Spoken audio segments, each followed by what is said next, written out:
Hello, everyone. Good afternoon. And thanks, everyone, for coming. I'm Steve Clark. I'm the director of the Presley Center for Crime and Justice Studies. And apparently I'm taller than the last person was who stood here at the podium. There we go. It's my honor today to welcome today's speaker, Senator Joe Dunn. Our seminar is hosted by the School of Public Policy and the Robert Presley Center for Crime and Justice Studies. Before we get started, I'll just kind of go through the format of the seminar for today. So we're going to give Joe the first 45 minutes to make his presentation, and I'll ask you to hold your questions until then, and then we'll open it up and we'll have plenty of time for questions. But I'm going to be asking you guys a lot of questions, so get ready. You've been warned. Senator Dunn is, let's see, where is he? Is currently the Assistant Dean of External Relations, as well as a lecturer at the UCI School of Law. He serves as the primary point person for the launch of the UCI Cybersecurity Policy and Research Institute, the Civil Justice Research Institute, and the UCI Institute on Policing and in Society. That's a lot of interest. Senator Dunn was a member of the California State Senate from 1998 to 2006. And while serving in the legislature, he key committees such as the Senate Judiciary Committee, the Senate Housing and Transportation Committee, and he received international acclaim as the chair of the Senate Investigation Committee into the 2001 California energy crisis. California Lawyer magazine labeled Senator Dunn as the man who cracked Enron. Yeah, unfortunately, few people in the room even remember that time. Yeah. That was the summer that there were brownouts and difficulty getting energy, and you had to turn your air conditioners off. Huge problem out in this area. Yeah, it's a huge problem. Between 2006 and 2014, Senator Dunn served as CEO of the State Bar of California, the judicial branch regulatory body overseeing all aspects of the profession of law, and the California Medical Association, the most influential state medical organization in the nation, representing more than 30,000 California doctors. Well, I had to wonder if anybody else had ever done both of those. Well, it's worse, Steve, because I was a plaintiff's trial lawyer and I did med mal cases, and when they asked against doctors, when they asked me to be the CEO of the California Medical Association, the political press in Sacramento said, "What's next? Dogs and cats living together?" And you must have thought this is a trick, isn't it? Totally, totally. Anyway, Senator Dunn received his Juris Doctor, cum laude, from the University of Minnesota School of Law in 1983, and he received his BA, magna cum laude, from the College of St. Thomas in 1980. I'm very honored to introduce Senator Dunn, and thank you very much for coming today. You're most welcome. I got the stage? It's all you. I'm going to guess nobody's having a hard time hearing my voice, right? And they made me wear the mic. I usually never wear a mic, but apparently we're recording it, and it'll be uploaded on Netflix or something. I have no idea. Good afternoon, everybody. And Steve, I've got until what time? About 1:30, I guess. About 1:30. Okay. So, as Steve indicated, I'm originally from Minnesota. Why is that relevant? Because if you're not familiar with Midwesterners, you might think us Midwesterners talk slow. We don't. We talk really fast. And even though I've been out here 35 years, I still talk really fast. You'll probably pick up my Minnesota accent along the way. It's still with me, sadly. But we got a lot of ground to cover, but we're going to have a lot of fun. Now, when did any seminar start with that statement? Never. So let me kind of lay the preface, and then we're going to get into some real-world examples of what I try to stress in presentations like this, which is there is a science of political advocacy. To be effective in political advocacy, you have to understand that science. When politicians talk to academics, we have no understanding of the world that academic researchers must live in to ensure their research is valid and statistically correct, and et cetera, et cetera, et cetera. That's been developed over 1,000 years of trial and error of human existence. Politicians don't understand that. I share that because elected officials rarely understand the world of academic research, and academic researchers rarely understand the world that elected officials have to operate in. So our whole focus today is about how does an academic researcher adjust his or her presentation. You're called to places like Sacramento or DC to make a presentation on research that you led, on whatever issue it might be. It could be issues on climate change, it could be issues on crime in society, whatever it is. And most academic researchers that have had that experience, and it's many of them, come away from those testimonies dissatisfied. They make a beautiful presentation about their research, about its findings, and its implications on public policy. They leave the committee room and find out later that the committee ignored everything they said, voted the absolute opposite way, and researchers oftentimes conclude this is only explainable because of corruption, money, etc. in politics. And it isn't true. Did they ignore you? Yes. Is it due to the fact that there is corruption in politics?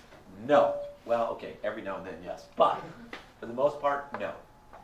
It's because academics come to places like Sacramento and DC and present their findings as though they were in an academic symposium, as though they were presenting their findings to their fellow academics.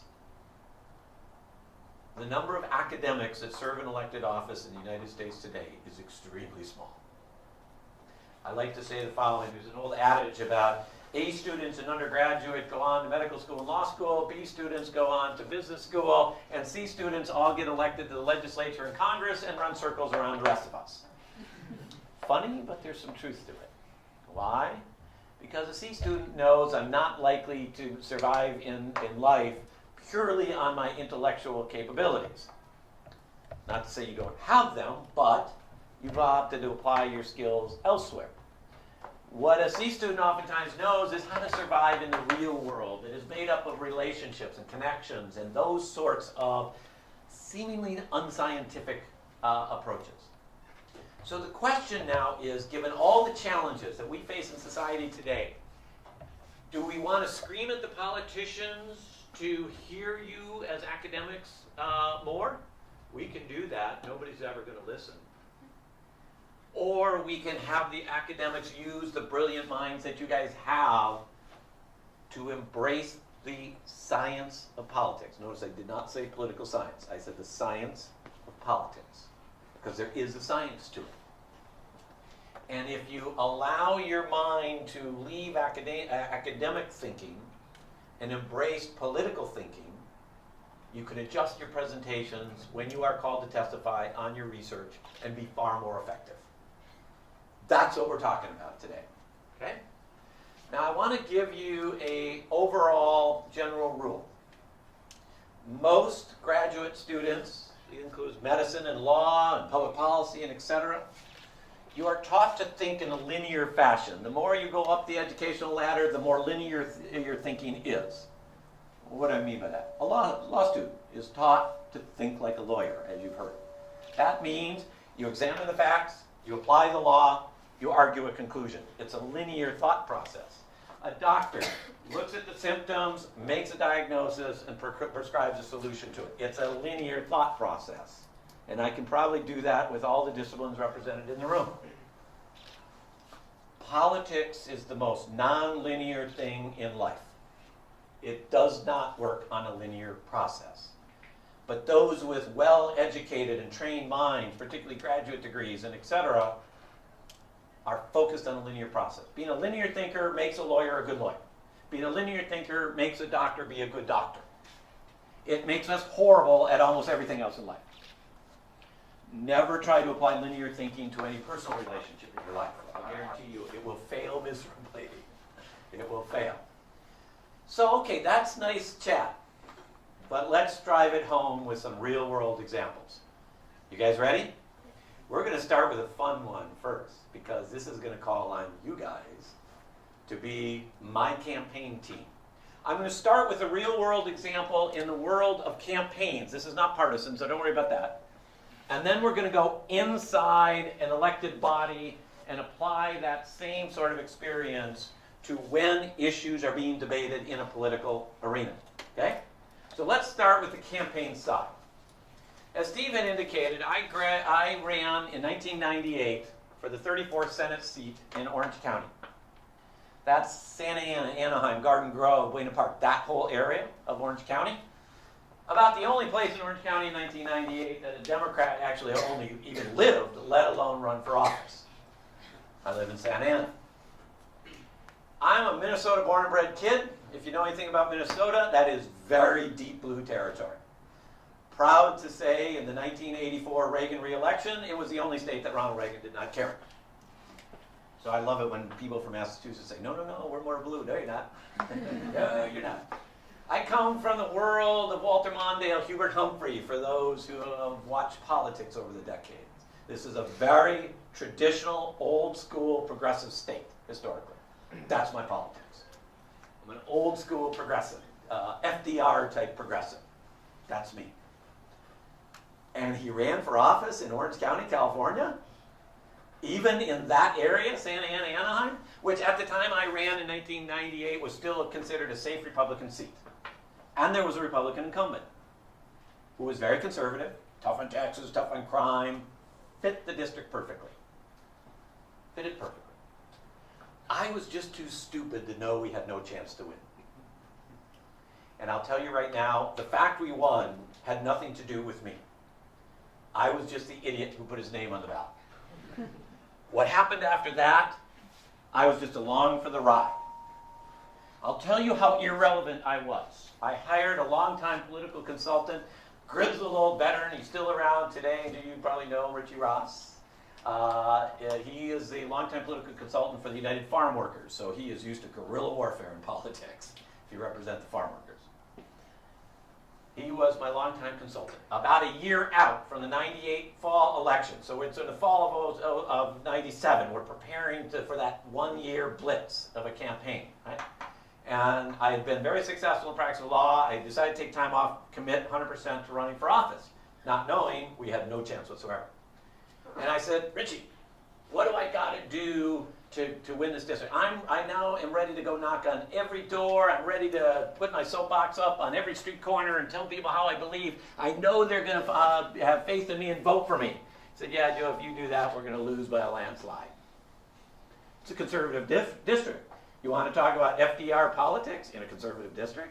No. I said, Joe, this race ain't about you. This race is about the incumbent. Our whole goal is to convince the voters that the incumbent is wrong for the district. You're just the other guy. He literally said to me, if I could legally change your name to the other guy and put Rob Hurt, the incumbent Republican, versus the other guy, I would do that. So the best thing you can do for your race, go to Europe for the next 12 months. He said, look, I know redistricting goes crazy, but I don't think the 34th Senate District in California includes Europe. He said, no, it doesn't. But my fear is you're going to go around talking to people and they'll all realize you're an old-time progressive Democrat and they won't vote for you. So my appearances were limited to safe audiences. I talked to the labor unions. I talked to the Democratic Party apparatus. A few other areas that the Republicans would never go to track me down and record me. Welcome to my campaign. Okay, the 34th Senate District at that time, one of the most diverse Senate districts in California. At that time, about a third Latino, a third Asian, mostly Vietnamese American, and a third white. The third white was primarily old retired folks who had moved into the area right after World War II, raised their kids, then their grandkids, they're probably great-grandparent phase. That was the composition of the, quote, white portion of the district. Very conservative. Many of them still registered as Democrats, but they hadn't voted for Democrats since about John F. Kennedy in 1960. That was the district. Very large undocumented community in it as well. Okay, you got the lay of the land, everybody? I've just hired you as my campaign team. I need your help. I'm a progressive Democrat from Minnesota who's decided to run against a Republican incumbent in a Republican district when he's got all the credentials of a good Republican. Anti-tax, anti-this, anti-that, all of that, which was in high gear at that time. So I have a few questions for you, campaign team. You ready? There are about 1 million residents in every state Senate district in the state of California. About 1 million. They're actually larger than congressional seats. Congressional seats in California have about 650,000 residents. Assembly seats about 450,000. Numbers are changing a little bit, but roughly that's it. Okay? 1 million residents in that 34th Senate District campaign team. And I, through blood, sweat, and tears, have raised $1 million in our campaign account. Now we got to decide how to spend it, other than your fee. So question number 1. Should we spend $1 million communicating with 1 million residents in the 34th Senate District? Answer? I'm getting a lot of no's. Careful. You're right. Why? Anybody want to take a guess? Not all of them are registered voters. Bingo. Exactly. Not all are registered voters. Why would we spend any of our money communicating with somebody who can't vote? There is no reason. Sounds harsh, but welcome to campaigning, everybody. Absolutely true. Anybody want to guess what percentage of a inner city, non-coastal Senate district in California, what percent of the million are registered voters? Still true to this day. 30. Got 30? 33. 33? You're not far off. It's about 25%. About 25%. So that gives us, easy arithmetic here, everybody, 250,000 registered voters. Question number 2, team. Do we spend $1 million in our campaign account communicating to the 250,000 registered voters? Hint, the answer is always no. The answer is no. Anybody want to take a guess why? These questions are getting a little more difficult. The answer is no, because of the 250,000 registered voters, a whole bunch of them haven't voted in 40 years. And if you didn't vote for Ronald Reagan or George Bush Jr. Sr. or Bill Clinton or et cetera, et cetera, et cetera, if none of those races drove you out to vote, what's the likelihood of my little old state Senate race driving you out to vote? Answer, 0. We took a poll in 2001, a statewide poll, and found out that of California registered voters in 2001, 80% of California registered voters did not know there was a California legislature. Welcome to the California voters. Most of them probably took a tour in 5th grade, but didn't know. Same poll said in 2001, a third of California voters thought Ronald Reagan was still president in 2001. For us older folks in the room, you will remember he left office in '88. And apparently those voters have missed all the fun of the Clinton years, missed the Al Gore, George Bush Jr. race, in 2000, and still thought Ronald Reagan was president of the United States. There's an old adage in politics, everybody that said, if you think us politicians are scary, you should see our constituents. There's some truth to it. Not complete, but true. So there's a whole bunch of those voters, 250,000, that haven't voted in 40 years, and there's not a chance they're coming out here, and even if they did, it's only going to be a handful, not worth spending any money. What percent of the 250,000 are registered but irregular voters?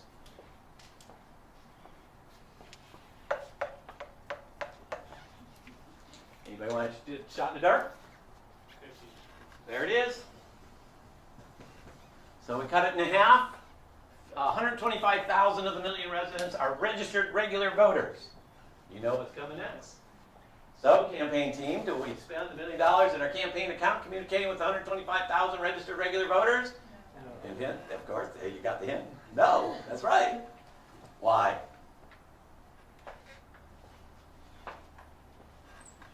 Go ahead. A lot of them are going to be Republicans. Well, you're on the right track, but I'm going to narrow it a little bit. He said because a bunch of them are Republicans. Absolutely true. I don't know how you voted, but it's public information that you voted. Okay?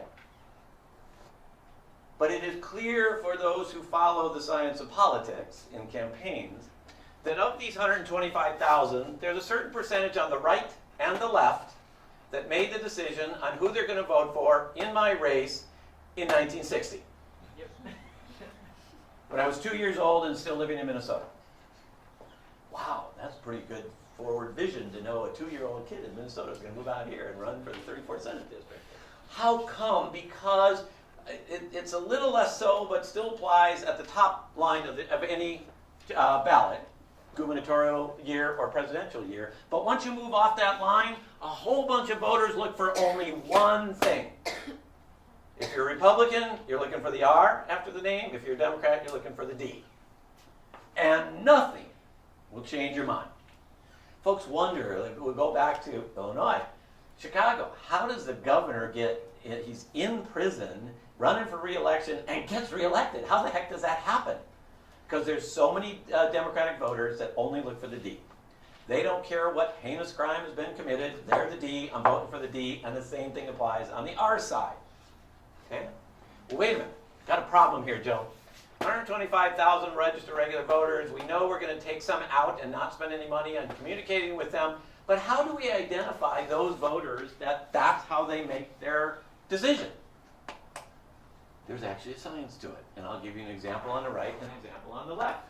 If you are white male over the age of 55 and registered as a Republican, what's the likelihood of you crossing lines and voting for a Democrat? That would be 0. If you are a new citizen post-1994, Latino, registered as a Democrat, what's the likelihood of that voter crossing the line and voting for an R? Pretty close to 0. Pretty close to 0. So if they've made their decision and nothing has changed in their mind, why spend any of our precious cash communicating with them? Either they're going to definitely vote against me or definitely vote for me, no matter what, right? So there's a way to figure out with some accuracy who those voters are. If we take out the voters on the right and the voters on the left, the net number will change every election cycle. But in this particular cycle, it left about 25,000 voters left. Okay, campaign team? Yes, the answer is yes. Should we spend our $1 million communicating with the 25,000 voters that have remained? Answer, yes. If the number between all of those are definitely voting D and definitely voting R can be bridged by this number, you're in play. So there are districts that won't matter, this calculation, because there's just so many Ds, the Rs can never catch up, or vice versa. Okay? In this case, the gap was bridged by these 25,000 voters. So we want to communicate, right? Do you want to know anything else about the 25,000 voters? How about who the heck are they?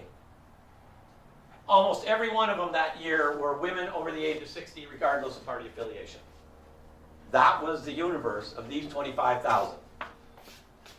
They were going to make or break this election in 1998. So now we got the tough question. All right, we've decided we're going to spend our $1 million or whatever we got on that base, right? And they're going to make or break. That base of women over the age of 60, they were mostly white, regardless of party affiliation, have historically voted Republican.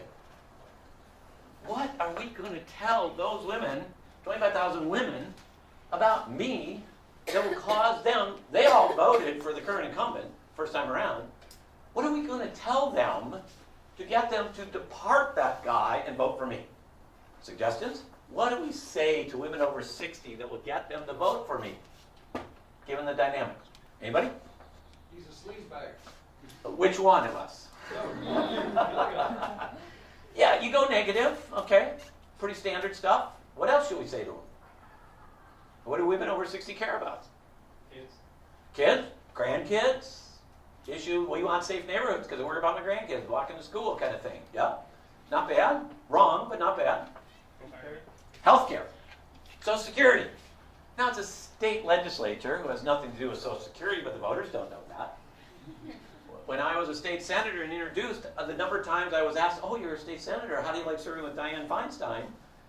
My answer was always, I don't know, give me a chance, I'll be happy to tell you. Voters just don't know. Don't assume too much with the voters, and it's okay. You just have to accept that as a reality. If we talked about any issues that traditionally you think women over 60 care about, Social Security, health care, safe neighborhoods for their grandkids kind of thing, we would have lost in a landslide. In a complete landslide. So what did we do with respect to these 25,000 women? On the last weekend of the campaign, absentee ballots were not that big a deal in 1998. They are now. But that year they weren't. So what did we do? It all happened the last 3 days of the race. Now, for the last few months, the other side was telling the voters, I'm a sleazy, bottom-feeding, ambulance-chasing plaintiff's trial lawyer, personal injury lawyer. That's what their campaign was all about. Right? They put billboards all around the district saying, is your Democratic state Senate, the Senate candidate, a personal injury lawyer? Here's his campaign phone number, call and ask. All over the district. We never got any calls saying, how dare you? What we got was, hey, I saw your billboard, my cousin was in an auto accident, wondering if you take the case. So I always tell my Democratic trial lawyer friends, if you're kind of low end on business, run for office. The Republicans will just get your name out there in a big, big way. We literally had a group of college volunteers every day calling their campaign office saying, love those billboards, put more of them up. We literally did that. Welcome to guerrilla warfare. What did we do? That's what they were doing for months. What did we do? On the last 3 days of the election, we delivered flowers to all 25,000 women. Did you hear that? That was not prepped. Eileen has not heard this before. You just pegged it. I wish I could carry you on the speaking tour here. She said, oh, that's so sweet. And that's exactly what the women responded with. For those of you who have volunteered on campaigns before, you know the last weekend. By that point in time, no voter wants to hear from you, even if they're going to vote for your candidate. They hate you, you hate them, everybody hates everybody by the last weekend, right? God forbid if you're doing robocalls. Now if you walk up and knock on the door for some candidate who's doing robocalls, your life is in danger at this point in time, right? But that's what everybody does. They put a little door hanger that says, Joe Dunn believes in Social Security and blah, blah, whatever. Nobody reads them. They all go right into the trash. Wasted money. Good campaign consultants know that. Flowers? Why flowers? Because doggone it, those women over 60 haven't gotten flowers from their husbands in 30 years. 30 years. Mom, about you big. In 3 days, we delivered 25,000 mums. Problem. Just some life stories on the campaign trail. Ever try to hide 25,000 mums from your political opponent? Not easy to do. They showed up about 2 days early, so we had to figure a place to hide them that the Republican Party of Orange County wouldn't find them, because by then everybody knew, whoa, this is a lot closer race than we ever expected. So we decided to hide them in the one place we thought the Republicans would never look. It was the parking lot to the Teamsters Hall. And we had a couple Teamsters stand out to kind of play the role with baseball bats. It was hysterical. Nobody came anywhere near those flowers. Of course, there's also an old adage in politics that says, it isn't your enemies you have to worry about in politics, it's your friends. Absolutely true. Absolutely true. How did I learn that? First day of delivering those flowers. By the way, it's now called the infamous flower drop.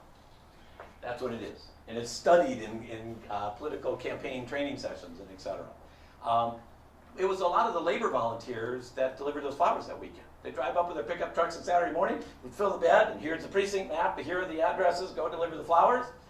We got reports at 10 o'clock, around 10 o'clock that morning, a whole bunch of them had driven out to their respective area, pulled off the freeway exit ramp, parked at the bottom of the freeway exit ramp, and were selling our flowers. Oh, well, thank you very much, friends. So we rounded them up, ended up winning this race by 3,000 votes. Every analysis post-election said the only thing that mattered in that race, which is still considered one of the greatest upsets in legislative history. Remember, I started by saying, it wasn't due to me. I was just the idiot with his name on the ballot. It was due to some really smart campaign people. It was all due to the flower drop. That was the make or break in that election. Nobody saw it coming, and it was a huge, huge success. There's been several efforts since then to repeat it, but they've all been mini ones, 5,000 flowers kind of thing. The one thing I did not know, because I don't have a green thumb, is mums are perennials. And a lot of the women planted them in their backyard.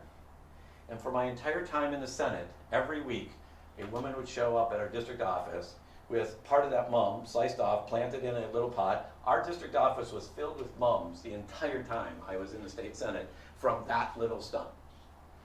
Now you may say, what the heck do mums have to do with the merits of the issues or the candidates in a given race?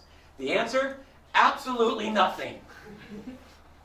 Because voters don't vote on the basis of the issues and the candidates. We love to talk about it. We love to debate it. We get addicted to MSNBC and Fox News during campaign season and watch the great debates going on. It's all wonderful theater and has nothing to do with how voters actually vote.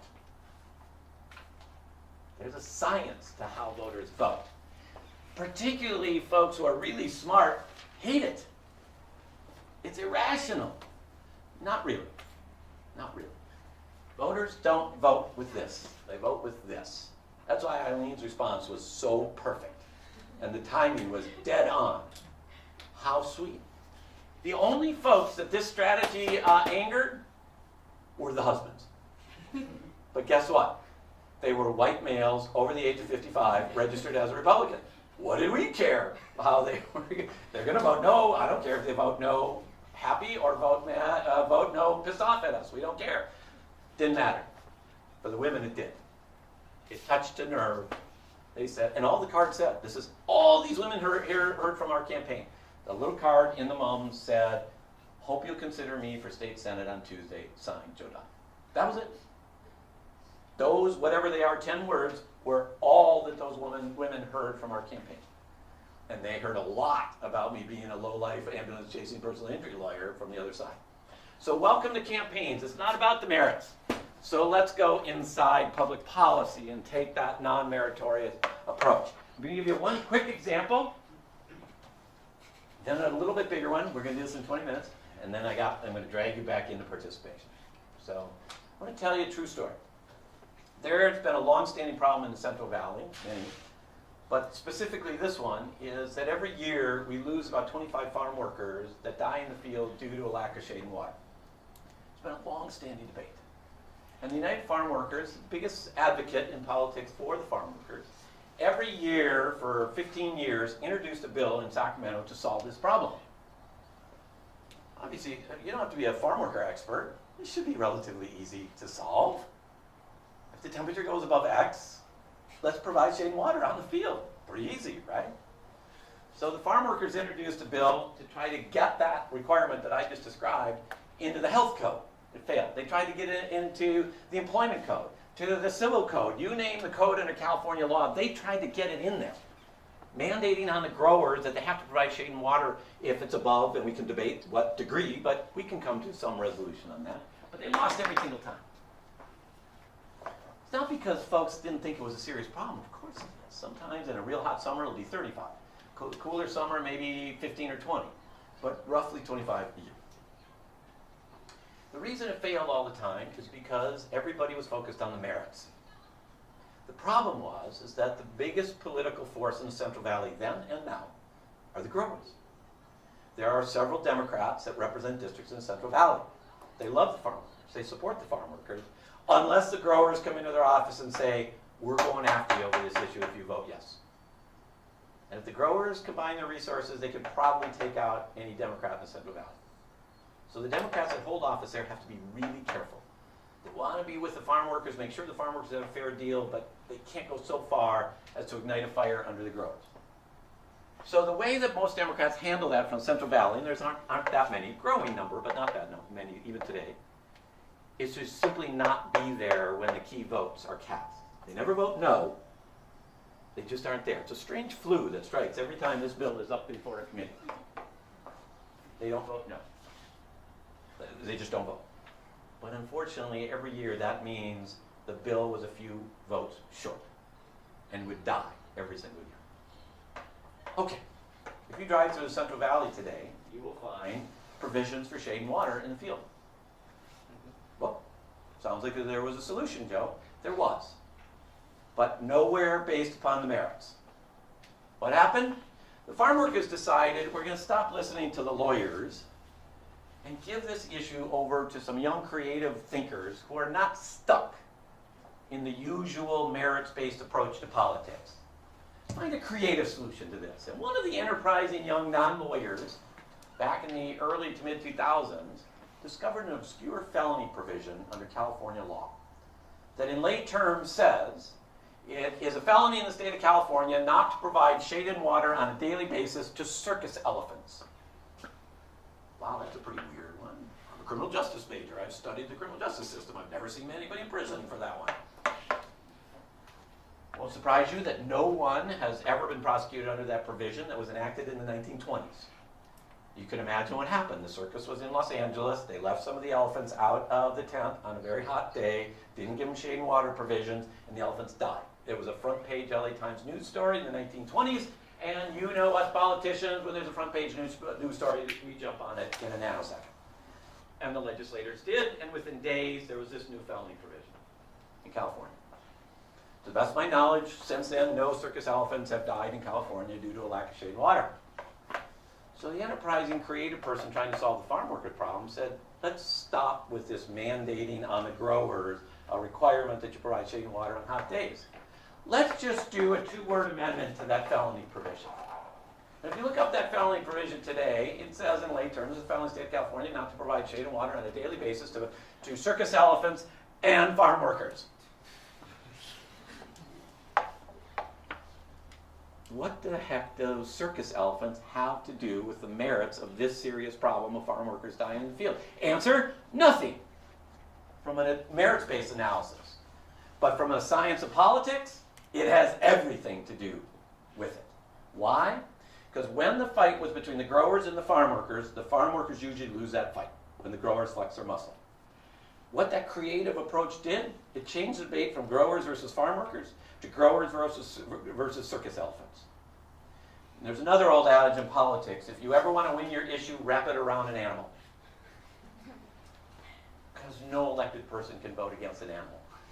Can't do it. And literally that bill flew through. That proposal, to make it about circus elephants, you can see the arguments in front of committee. You guys as academics wanted to go testify on all the data of farm workers dying in the field, and you say, for God's sakes, we give it to circus elephants. We can't give it to farm workers? It changed the politics. It didn't change the merits. It changed the politics. And it forced those who were trying to stay away from it, they had to come back to the table. Because the last thing you do is want an opponent to run a campaign against you to say that Senator Dunn thinks that farm workers are less worthy than circus elephants. Kind of argument. Voters respond to that. Steve heard me tell you a story. In the early 2000s, we had a very conservative Republican assembly member from Orange County who, it was a bad budget year. And we as Democrats, the majority party, were having a hard time doing a new budget proposal that avoided taxes. So we had a proposal that had taxes. Republicans say, we're never voting for it. When you're in the minority party, you never take the bait of the majority party who says, well, if you don't like our proposal, what's your proposal? If you ever find yourself elected in a minority party, never buy into that. Because here's what happens.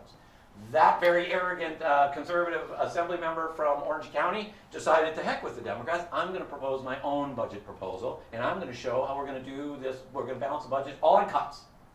Cuts. Now, we'd all argue, oh my God, the social programs, the educational cuts, that's not, you can't do that. Well, that's not what killed the assembly member's proposal. Buried in a footnote, he reduced the time allowed for publicly funded animal shelters from the time the animal arrives to the time the animal is put down. At that time, it was 10 days for publicly funded animal shelters. He reduced it to 5. In a footnote.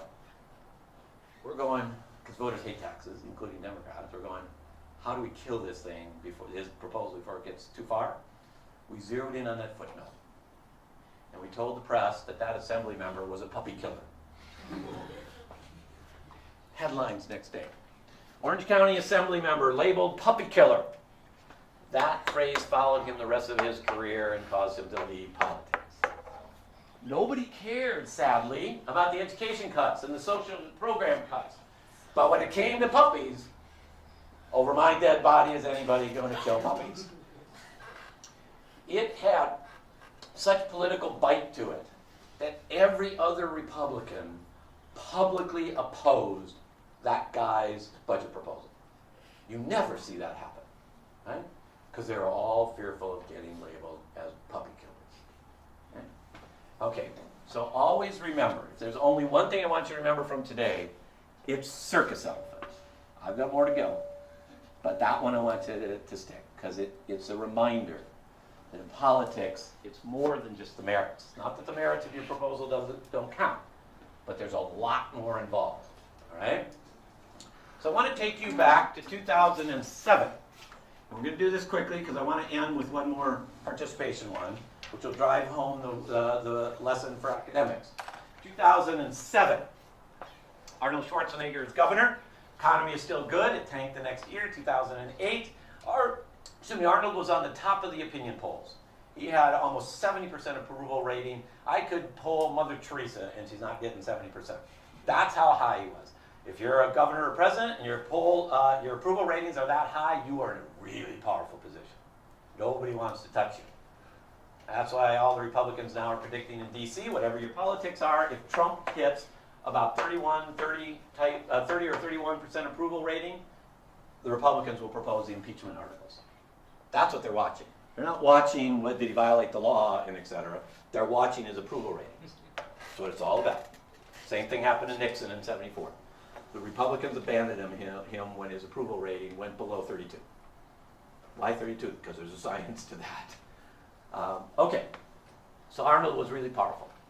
And in his State of the State address in 2007, I know you all log on to Cal Channel and watch the governor's State of the State address every January, right? Yeah, no. Nobody watches it. Nobody cares. Nobody knows there's a State of the State address by the governor every single year. In his State of the State address, he proposed that his top priority was healthcare reform. That's what he wanted to do in 2007. Several of us were quoted in the press the next day saying the governor won't even find an author for his proposal. Remember, governors can't propose bills, only legislators. So a governor with an idea has to get a legislator to introduce a bill. You can always get a legislator to do that. You just got to promise them you'll sign some of his bills or whatever. You can find a way to do it. A popular governor not being able to find an author on something as serious as healthcare reform, unheard of. Arnold never was able to find an author. Why were we, as some of us, quoted in the press that very next day saying that with such confidence? Because his proposal was bad on the merits? Actually, it wasn't. He was going after the for-profit health insurers, something you'd expect every Democrat to vote for. Right? So why were we able to say that? After he made the proposal, I'm going to take you into 4 layers of the 5-layer chess game of politics. Layer number 1, Dems. The day after he made that proposal, the lobbyists for the for-profit health insurers walked around the building telling the Dems that, oh, by the way, if you vote for Arnold's proposal, we're going to oppose your term limit initiative next year, 2008. That's what the Dems really wanted in 2007. They wanted a ballot initiative in 2008 to extend their term limit life. And that's what the lobbyists for the health insurers are saying. You vote for Arnold's proposal, we're going to pump money into opposing your term limit initiative. So let me ask you a question. It's rhetorical. What do you think the legislators care more about, extending their political life by relief under term limits or reforming health care in California? It's rhetorical. I don't want you to answer it. Okay. Layer number 2, or level number 2.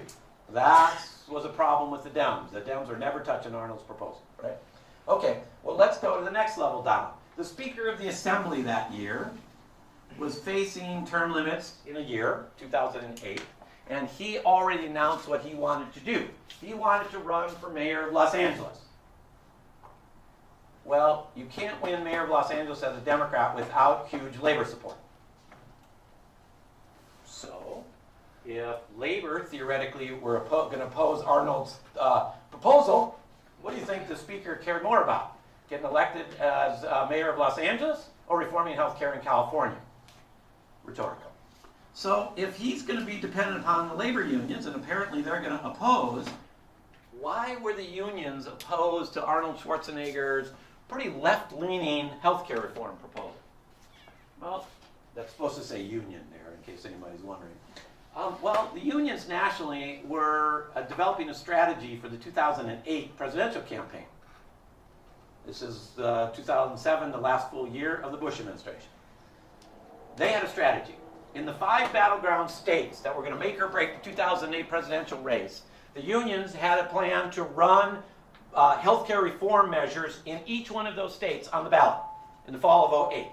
Because a health reform is usually viewed as a Democratic issue, that proposal in each of those 5 states would drive the Democratic voters out in the fall of 2008, turning the 5 battleground states over to the Democrats, putting a Democrat in the White House. That ultimately happened for different reasons. But that was the strategy in the early 2007.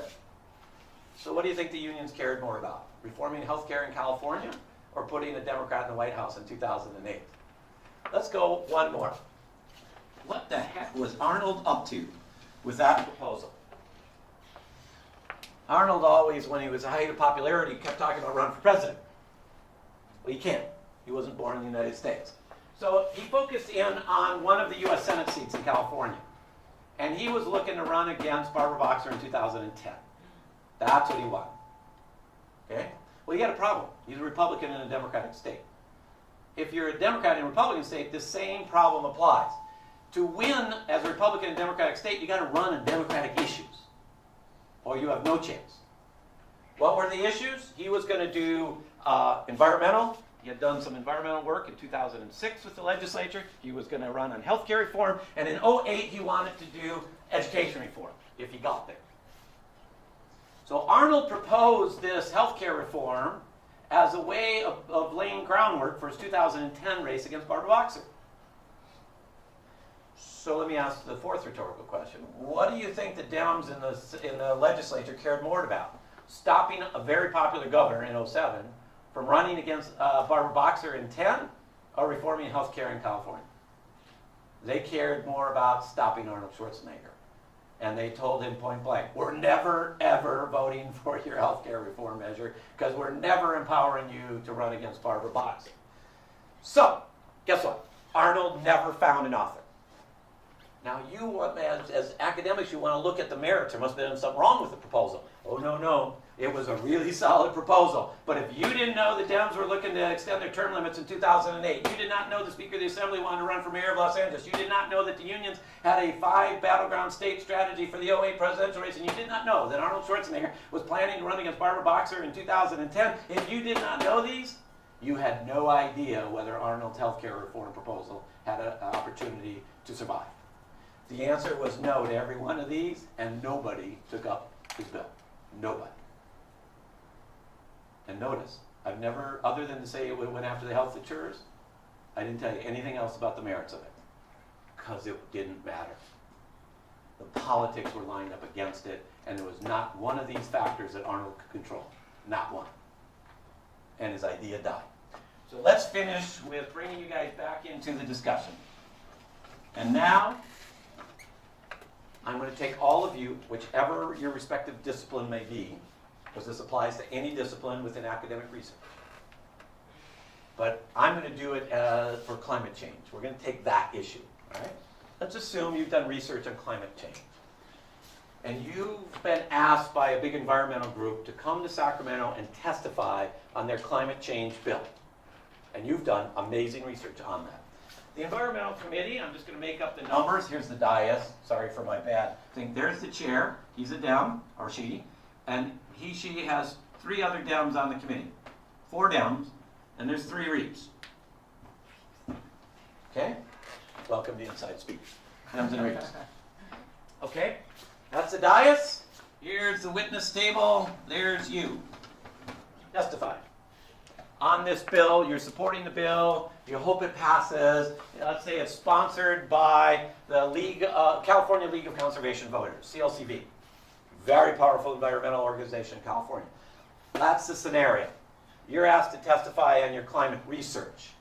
To get ready for this testimony, what are you going to do? Most academics prepare a very fancy PowerPoint with very technical language, showing the strengths of the research, showing that it was peer-reviewed, and showing that the results are, frankly, incontrovertible. Is that a word? No politician knows that. That's how an academic prepares. Because that's how an academic prepares for an academic symposium. And it's how you should. But this world of politics is not academia. So if you came to me and said, Senator, you used to serve here, I really want to be effective. And generally when I've done this, I come away feeling pretty disappointed and pretty cynical about this system. So you've lived in there. What do I got to do? You go to them and you say that people in Los Angeles County are being kicked out of their homes in pursuit of natural gas and carbon emissions. It's a great point. The ultimate answer will touch that, but not quite. I'm going to say, am I going to ask you about your academic research? Eileen, walk me through your academic. I want to hear how strong this is because we got to weigh the merits of it. I'm going to tell you, I don't care. Intellectually I care, but you've asked me to help you get this bill out of this committee. I don't care about the merits, because that's not likely to be the deciding factor. You can't go with a meritless proposal, so we're going to assume there's merit. I'm going to tell you, oh, okay, what committee are you in front of? The Environmental Committee. Oh, all right. I haven't checked the membership. Well, do you know who the member? Well, I know there's 4 Dems and 3 Reps. Okay, we're starting down the right path analysis here. Who are the Dems? I don't know. Well, we got to find out. Because if we dig into any public information and we have a conversation with only one person, this guy, you'll find out whether this is going to get out or not, and nobody's ever going to ask you about the merits of your research. What will this guy tell us? Let's assume I'm the chair of this committee. Here's what I'll tell academic researcher Eileen. I'm going to keep picking on you, Eileen. I'm going to say, okay, look, Eileen, I'm the chair of this committee. I'm going to be with you. Don't bug me. Don't come lobby me. Don't come, yes, I'm a friend. Don't waste your time on me, okay? I'm good. Vote number 1. We obviously need 4 votes. I'm going to tell you the following, Eileen. You see this down here? Whatever CLCV wants, he votes for it. And CLCV is sponsoring the bill for which you're going to testify in support. Don't go bother this guy. The only thing he wants to hear is who's brought this to us besides your testimony. Oh, it's CLCV. I'm a yes. There you go. You already got him. Locked in. This guy here, he's a really weak-kneed Dem. He won't take any bold stand on anything. But his best friend in Sacramento happens to be this guy. And guess what? This guy will vote however this guy votes. If you look at his vote record, it never parts from this guy. All right? So you got 1, 2, 3 already out of the box. You got a problem though. This guy. This guy is a Dem that represents an area just outside of Bakersfield. There's a big Chevron facility in that district. It employs a whole lot of his constituents. He isn't going to vote no, but he's never voting for this bill. He knows it's the right thing. He knows you're solid on the merits, but he can't vote for it or he's losing his seat. Now everybody goes, well, where's political leadership? Political leadership is an oxymoron. You show me a political leader that's ahead of the constituents and I'll show you a one-termer. The real success factor in politics is to know where you can drag your constituents without going too far for the payback to come and they say, we've had enough. And Chevron's got a lot of money to tell the voter that you're some left-wing crazy liberal in Bakersfield, oh my God. He knows that that's going to happen if he casts a vote that Chevron can say is costing jobs in that very working class area. So you don't have them. Don't bother talking to them. I mean, you guys don't have them. Okay, that means we've got to pick up a REAP, right? Well, you got these two who are die-hard conservative REAPs. They're going to vote where the oil and gas industry says to vote. They oppose the bill, oil and gas. These guys are locked in. You can talk to them until you're blue in the face. You can talk to them about the merits. You can talk about how human life is going to end as a result of climate. They don't care. Because if they vote for you, they're going to get taken out in their primary. Remember, the next election of every incumbent is not the general election. It's a primary. Now, we have a quirky primary system now in California, but the traditional closed primary, if I'm a REAP voting for your bill, oil and gas is coming after me, and they're going to fund some reactionary conservative to my right, and I'm done. These two are forget it. That leaves one guy. Remember, I'm the chair. Let me tell you, Eileen, tell your buds at CLCV, this is your guy. Why? He's a Republican representing a coastal district.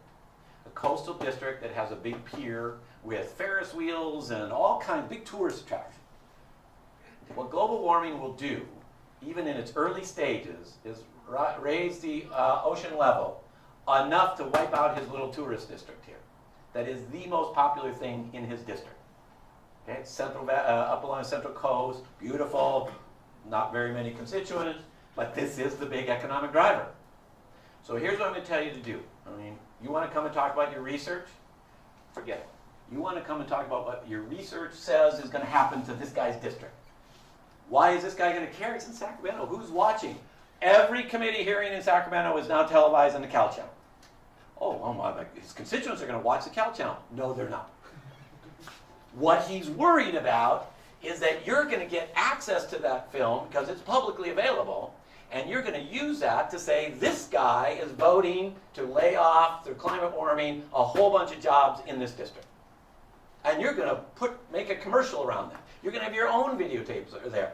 That's all that's in this guy's mind. Will this cost me my seat? Your entire testimony should not be charts and graphs and scientific, very credible stuff. It should be looking straight at that guy, 100% of the time, saying, Senator, your district is going to lose its biggest economic driver if you vote no on this bill. It's as simple as that. Drive it home knowing your comments are going to be televised. You got to practice them so they're sound bitey. And he'll know exactly what you're doing to him. He'll hate it. He'll despise you. But guess what? He's going to vote yes. Did you, in any respect, in this testimony that I've just laid out, talk about the merits? You really didn't. Not about your research. A little on climate change, going to flood the two, a little Pier and Ferris wheel. And maybe I would tell you, get rid of your PowerPoints about your research. Do a PowerPoint that shows a Ferris wheel underwater. The press will take pictures of that, and it'll be on the front page of his little local newspaper. And he knows that. So he's going to sit there, he's going to be angry at you. He won't cast his yes vote until later in the day because all these things are put on hold. You've gone to the airport, you're flying home. At the end of the day, when all the last votes are called, he's voting yes on the bill. He's voting yes. There's using your academic mind and applying it to the science of politics. You don't like it? I know. You hate it? I know. But it's reality. And it's been reality since the dawn of democracy in Greece, how many hundreds, thousands of years ago? It's always been the same. It's not just about the merits. It's more about the politics. So master the politics, and you present your academic findings in a political way. These guys will listen. Not for the reasons you want them to listen, but for their own reasons. And you don't care why he votes yes. You just care that he votes yes. Welcome to the science of politics. Let's merge the science that you believe in, public planning, public policy, all the great sciences on this campus, and let's merge it with the science of politics. Because then, where we should ground our decisions, academic research, in all disciplines, will be more effective in a political body made up of very ambitious politicians, all trying to one-up each other and get elected. Everybody that serves in Sacramento today believes they're going to be president of the United States one day. Every single one. You think that ambition is a liability for your issues you want to advocate? Take it and use it to your advantage. And then you get the conclusion that your research says should be the solution. With that, I'll stop right there. I don't know if you have comments or questions, Steve? Yes, we do. First of all, that was terrific. You love my wonderful art, everybody? Isn't that great? How'd you go to art school? We're going to put it on eBay. Oh, God, help me. Let's open up to Q&A. Questions? Yeah. Questions? None? Go ahead. At the beginning, I came in a little late, so I missed the first. Me too.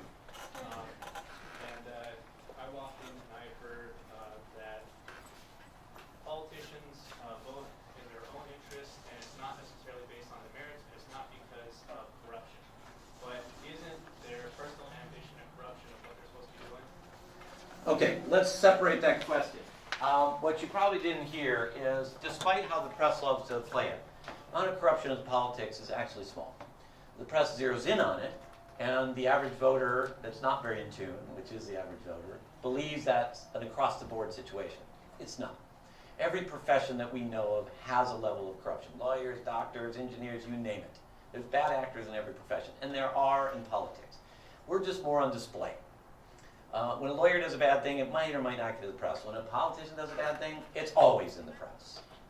When was the last time you saw an article about a politician doing a good thing? Oh, that would be never. But every day, conservative, liberal, folks in between, they really do great work just trying to make life better for their constituents through their view of the world. And it's balancing all of those views. The issue, though, so let's set the corruption aside, and it's not just about their ambition. Ambition is one piece on the 5-layer chessboard. There are times it's usable to leverage the legislators, sometimes not. Merits of your proposal is also just one piece on that 5-layer chessboard. Interpersonal fights in an elected body are a piece.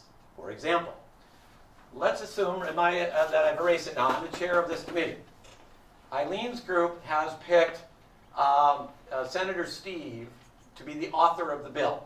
So Steve is sitting right next to Eileen, the academic, presenting the bill and asking the witness, Eileen, academic, to testify. Okay? Well, Steve chairs another committee in the legislature, and my biggest, most important bill of the year was heard in Steve's committee yesterday, and it died by 1 vote, and he voted no. And I'm pissed off. Now, Eileen, do you think you made a wise choice in picking Steve as your author? The answer is, you never know when there's internal payback that you'll never figure out if you don't follow the science of politics. What do lobbyists do? Let me drive it home, a very practical example. They know that Dunn's bill was killed in Steve's committee yesterday, and Steve's big bill for the Enviros is before Dunn's committee today. That's the kind of stuff a lobbyist knows.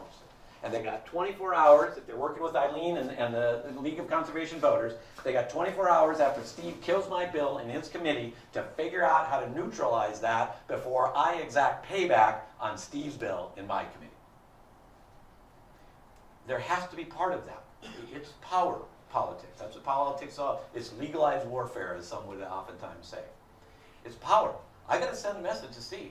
You don't do that to my biggest bill. If it's a bill I didn't care that much about, we all have been carrying those bills, fine, I get to see, no worries about it. That was my biggest bill.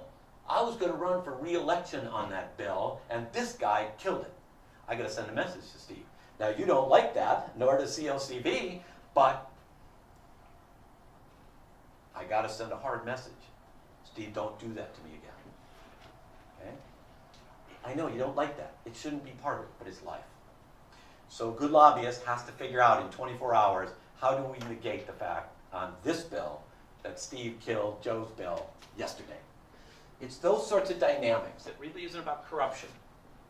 Now, Steve's a Dem, just like I'm a Dem. You killed a fellow Dem's bill. Remember what I said earlier? It isn't your enemies you have to worry about in politics. It's your friends that you have to worry about. I expect a Republican to vote no against a big Democrat bill. I got that. So, there's many pieces on a 5-layer chessboard. Corruption is a very, very small factor in that whole 5-layer chessboard. Follow-up question. Quick, and then I want to go here. Is one of your favorite books the 48 Laws of Power? Is the what? Is one of your favorite books the 48 Laws of Power? No, it's The Art of War. Anybody read The Art of War? If you haven't, you should. It was written like 1,000 years ago by a Chinese philosopher. It's about yay thick. It's just made up of sayings about strategy and war. But it's become a classic in MBA programs because the lessons of power in that are applicable in many aspects of life, except your personal life. I would not advocate utilizing these strategies there. But example, one of them is, in time of war, prepare for peace, and in time of peace, prepare for war. Okay, it's an interesting military context, but take it out of that. It's true in politics. Okay, before I'm at war with Steve because he killed me, my bill, I got to think, well, we're at peace with each other. I got to worry. I have to anticipate that my bill is coming into his committee yesterday, and then her bill is coming into my committee that he's authoring. How do I play that dynamic? We're not at war yet. How do I negate that before that happens? If I gave a recommendation on kind of the lessons to be learned, read The Art of War.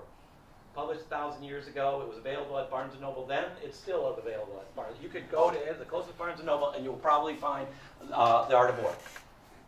Read it. It'll take you an hour to get through it, but you're going to learn a whole lot by these little tiny sayings about the various strategies in the context of war. Go ahead.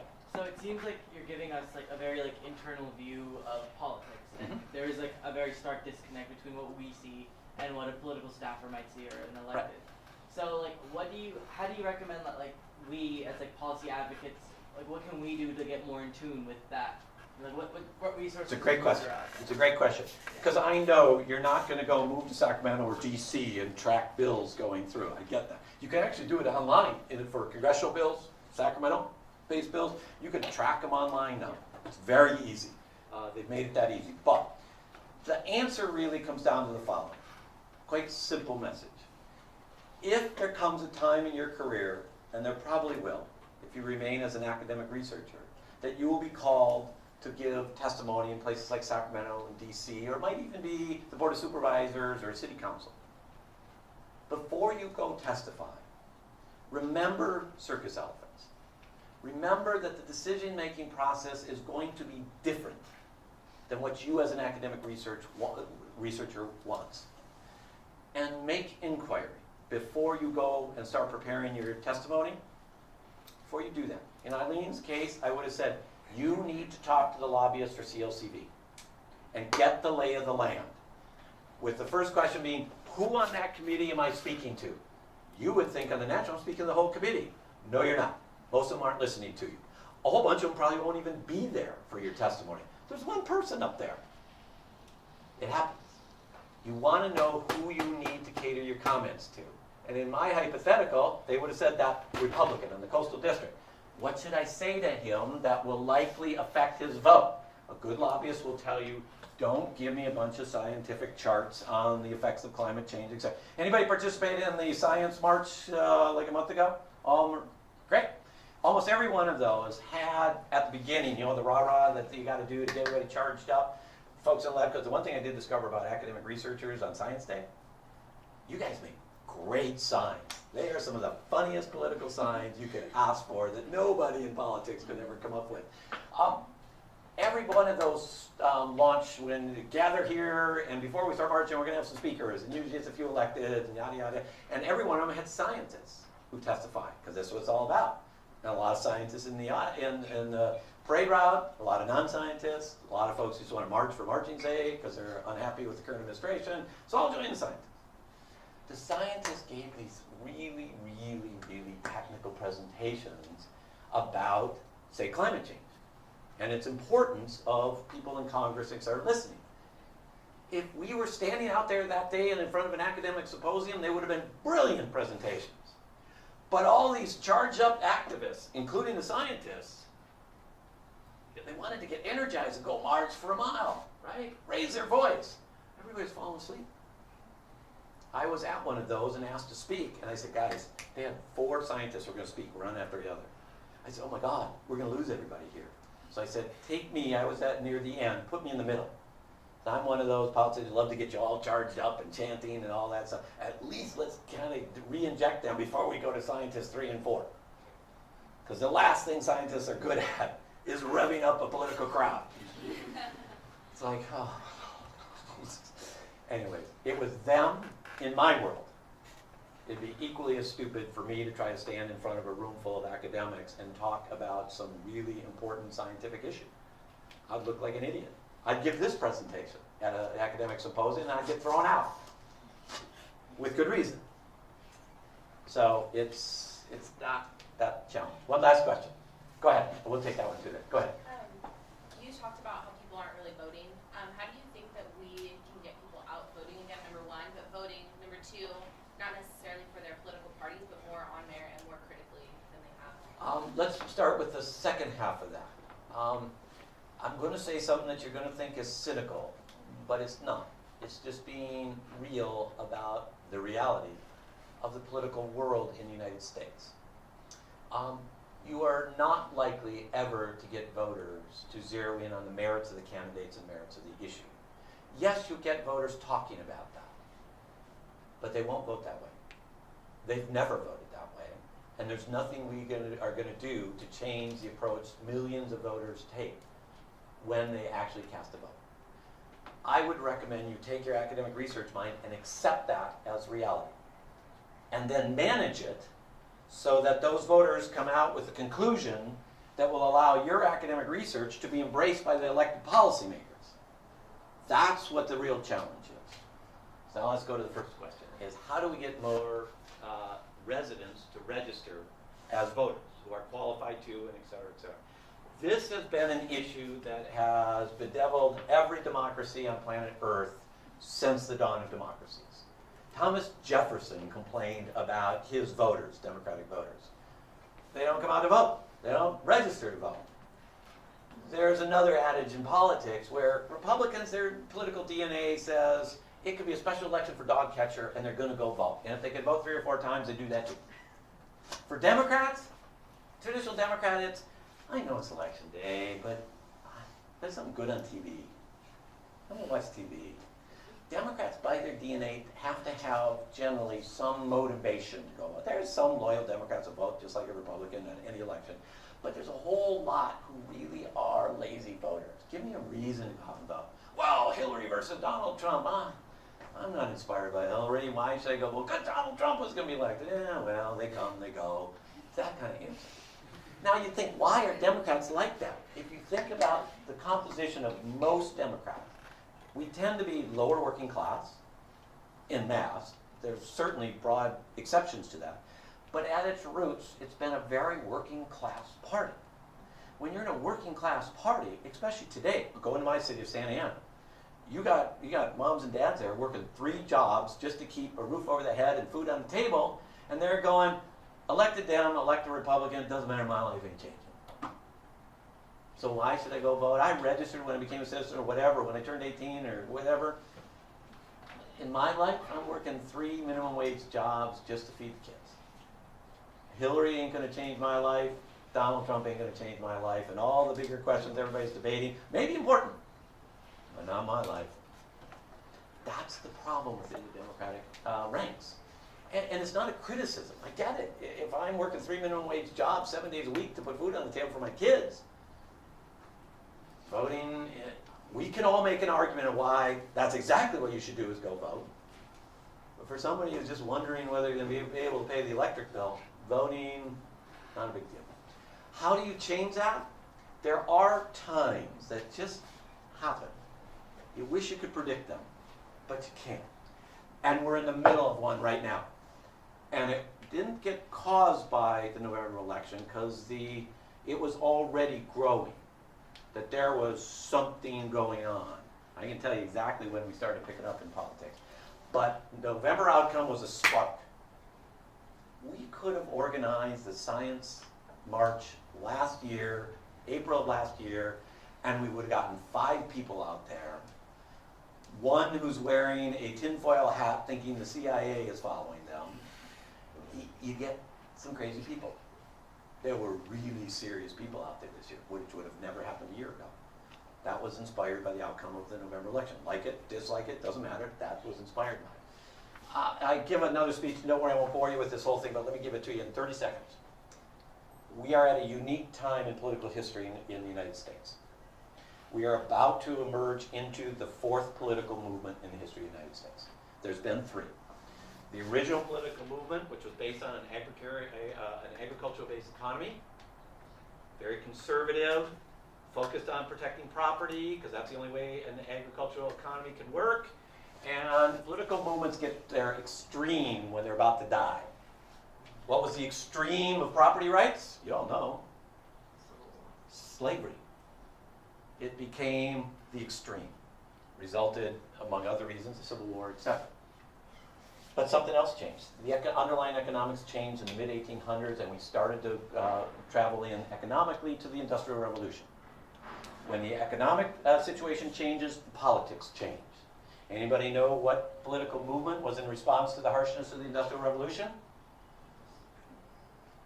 The Progressive Era. It had its roots in the mid to late 1800s, but in the United States took all levels of power with whose election? FDR in 1932. But the progressive movement actually started in the late 1800s. And it was a response to the Industrial Revolution. That was movement number 2. Movement number 3. Anybody know roughly when the Industrial Revolution ended? You want to take a guess? Give me a decade. If you guessed 1960s, you pegged it. Every political historian can tell you exactly when the Progressive Era died. It died at the Democratic Convention in Chicago in 1968.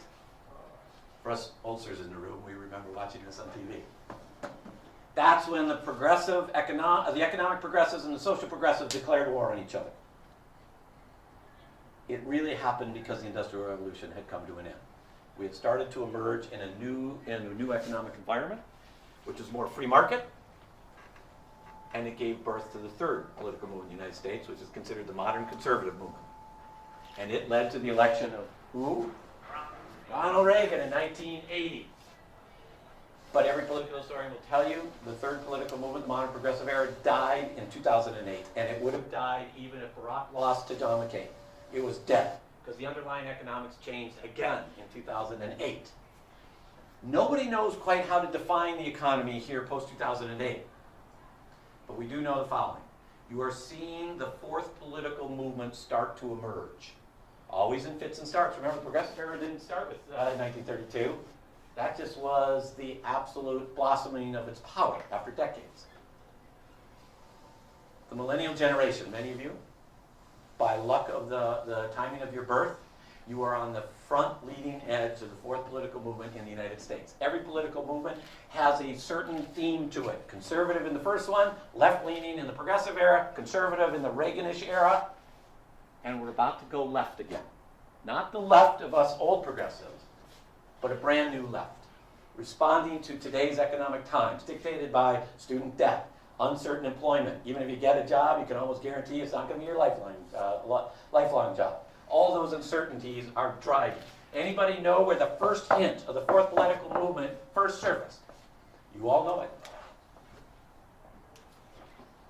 It was the Occupy movement. That's right. Which died. But that's always happened in the early stages. My speech to groups of millennials is sorry, I don't want to admit yet that it's due to your talent. It's due to the luck of your birth, timing-wise. You are on the leading edge. Us baby boomers like to say we were the leading edge of progressive era. No, we brought on its death. Anybody see, I know you're not of the right age Steve is, and maybe some others, the show, sitcom in the 70s, All in the Family, Archie Bunker? If you know those characters, what has happened is we criticized Archie Bunker, our dads. Right? Meathead, who sat on the couch criticizing Archie, has now moved into Archie's chair and has become as brittle and conservative as Archie was. Welcome to us baby boomers. You're on the leading edge of the fourth political movement. You got more potential in affecting policy in the United States than any generation before you.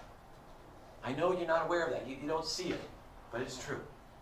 Occupy was the first sign of it. Black Lives Matter was another sign of it. None of those were going to become the new progressive era. But guess what happened in November? A spark that has brought that entire effort that's been fits and starts, as it always happens, together. There's no true leaders yet. They will emerge. And soon you will begin occupying positions of power in private life, public life, and we'll begin to see a new left. That doesn't mean that everybody in the room has to lean left. It's just as a generation, the millennials tend to lean left. But a different left than our generation. So welcome to the front lines, everybody. You understand this? Both campaign side, the infamous flower drop, and how it works inside elected bodies. You understand that science? And being where you are at the leading edge of the fourth political movement, every generation is told at graduation you can change the world.